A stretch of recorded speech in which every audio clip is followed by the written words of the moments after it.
is 2025, and one of Russia's most mysterious and lesser-known submarines is once again stirring up attention. This is the B-380 Svyatoy Georgiy Pobedonosets. Once thought to be decommissioned and out of service, this aging submarine is reportedly undergoing deep modernization, aiming to retain strategic relevance in a world dominated by nuclear submarines and advanced autonomous underwater vehicles. Originally launched in the late 1980s as part of the Soviet Navy's Black Sea Fleet, the B-380 belongs to the Project 641B Psalm class, also known in NATO circles as the Tango class. These boats were designed during the Cold War, a time when stealth, endurance, and resilience defined naval engineering. The B-380, named after St. George the Victorious, has seen a complex history laid up for years, repurposed and now allegedly reconfigured for new missions. What makes the 2025 version of this submarine fascinating isn't just its historical weight, but how it reflects Russia's approach to military modernization. Unlike the flashy nuclear subs like the Boray or Yasin class, the B-380 represents a more budget-conscious strategy, upgrading existing platforms with modern tech to maintain undersea capabilities without breaking the bank.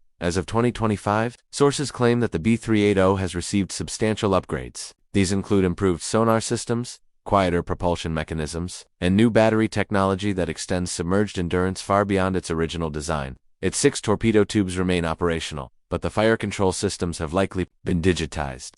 Though not officially confirmed, some analysts speculate it could now carry advanced calibre cruise missiles, transforming it from a coastal defense relic into a potentially dangerous platform for standoff attacks. From a strategic viewpoint, the modernization of the B-380 fits neatly into Russia's doctrine of asymmetric naval warfare. Rather than trying to match Western Navy's ship-for-ship, the Russian Navy focuses on unpredictable deployments, electronic warfare, and hard-to-detect subs. A low-profile, stealthier Tango-class submarine operating in contested waters could complicate NATO surveillance and response efforts. Beyond weapons, there's also the human element. These older diesel subs require larger crews and more manual operation compared to modern nuclear counterparts. But that also means they're less reliant on digital infrastructure and less vulnerable to cyber attacks. The crew of the B-3, it's indeed active again, likely comprises seasoned veterans trained in traditional naval operations, giving the sub a certain raw edge in combat scenarios.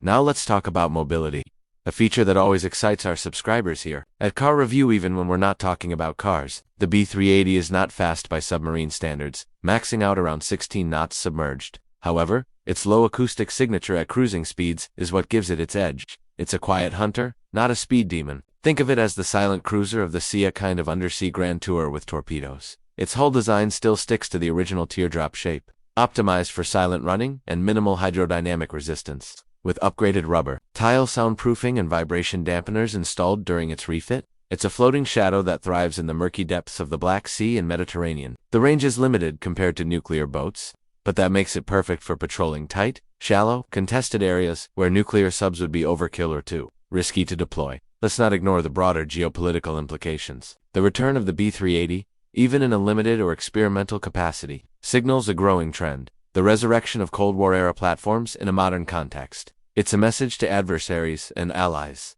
A like-old doesn't mean obsolete, and, in today's turbulent naval environment, with growing tensions in Eastern Europe and the Middle East, every functional platform counts. In a sense, this mirrors trends we see in the automotive world, especially with brands reviving retro models, electrifying classic chassis, and reintroducing old nameplates with modern touches. It's not about nostalgia, it's about proven platforms adapted to modern demands. The B-380 is the undersea equivalent of restoring a legendary off-roader, swapping the old diesel engine for an electric powertrain, and upgrading the suspension, then taking it back into the wild.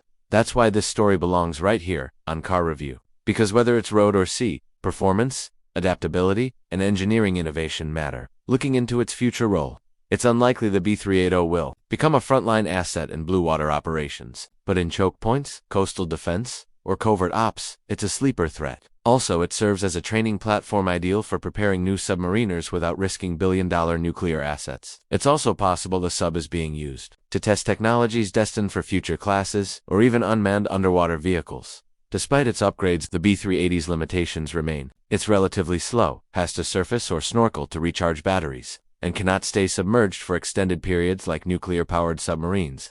Its sensors, while modernized, can't match the sophistication of newer Western or Russian designs, yet it fills a niche that still matters, in the end. The 2025 B-380 Svyatoy Georgiy Pobedonosets isn't just a submarine, it's a story of resilience, adaptation, and strategic pragmatism. It represents a very Russian approach to military design. Take what you have, make it better, and keep it relevant. And for viewers of Car Review, it's another reminder that performance isn't always about speed or looks, it's about purpose, endurance, and smart evolution. So whether it's an electric truck on rocky terrain or a vintage submarine resurfacing with new tech, we celebrate machines that push boundaries in their own way. Subscribe to Car Review for more in-depth breakdowns of engineering, marvels on land, in the skies, and beneath the waves.